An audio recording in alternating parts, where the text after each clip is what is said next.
Vám představil mikroskop Leeuwenhoek 50L. Tento mikroskop má robustní ocelové tělo, posuvný stolík, ledkové podsvícení, které je na dobíjecích bateriích a není proto závislé na elektrické síti. Zvětšení tohoto mikroskopu je 40 až 1280 násobně. Zvětšení objektivů je 4násobné, 10násobné a 40násobné.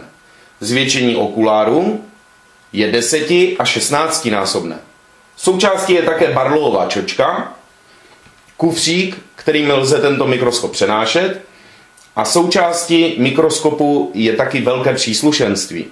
Vzorky, preparáty a tak dále. Tento mikroskop se navíc dodává v různých barevných provedeních. Na tento mikroskop je záruka 3 roky, manuál v českém jazyce